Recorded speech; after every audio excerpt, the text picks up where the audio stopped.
Morning, everybody. It's Thursday, November 14th, and it's rainy and cold outside, so I'm going to do this video inside, and this is in the spirit of prayer and the attitude of prayer that I'm coming to you once again from Western North Carolina. Eviction filing started this week in North Carolina, if you can believe it. Yes, it's true. We're just several weeks away from really, the worst natural disaster this area has ever seen. Beyond our imagination. We still don't have clean water in Asheville. And there are some landlords who are filing eviction notices. And we've been trying to get an eviction moratorium since the storm hit. Still not coming. Even if it comes yesterday, it's too late for some people. Yesterday was my first experience with someone whose eviction was already too far down the road for us to even help them. That means that eviction stuff started as soon as the courts opened mid-October. So, yeah, there are going to be more and more people in this situation.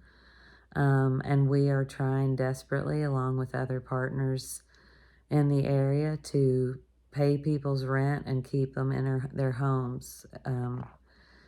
So, yeah, we need more money. We're over $500,000 now that have been dispersed for rent support and utility bill support. And we're just one group doing it. That nobody can get to these requests fast enough. And that's why we need an eviction moratorium. So that would give us time to pay people's rent. The eviction moratorium is a chance for those of us doing relief work to catch up with the unbelievable, unfathomable amount of need that there is. It's hard to even tell you what it's like. I've said this before, to be here, to live here.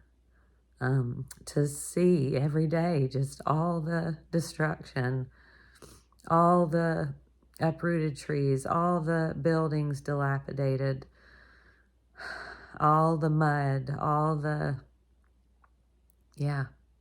loss of vitality that is a part of everyday life now here. And I've said this before too, housing was already an issue. It was already way too expensive. And just think what would happen to you if you missed 2 weeks, 3 weeks, 4 weeks, maybe even 6 weeks of wages. Would you be able to pay 2 months of rent? Probably not. Not many of us could absorb that kind of loss to our wages. I'm frustrated. Honestly, I'm frustrated with a lot of people who have access to funding and they're not getting it where it needs to go. They're taking too long. They're not listening to what is going on. I'm also frustrated with some who have been doing so-called rent support for a long time, and I'm not talking about Evelyn Charities. I'm very grateful for everything they're doing at Evelyn Charities, and I am so grateful to Beth Russo, and I count her as a friend. I'm talking about some other who are part of the philanthropic industrial complex who, give people a few $100s to help with rent when the average rent in Western North Carolina is about $1,500. I'm also frustrated with some of the property owners of the corporate apartment complexes in this area, and their unbending refusal to just be human about how we get ourselves through this disaster. I'm also deeply grateful for so many partners in grassroots collectives and emerging efforts. There are so many people working to take good care of each other right now. But I also don't want you to get it twisted and think that this is just a happy little kumbaya moment here and everybody's pulling in the same direction, because that's not accurate. Some people are not, and some institutions and corporations are not, and it is an uphill battle. And that's why we need an eviction moratorium. And that's why we need quick action. We need nimble institutions that can pivot and be in reality. Be in reality. I'm praying for us as a people, not just in Western North Carolina, but in America.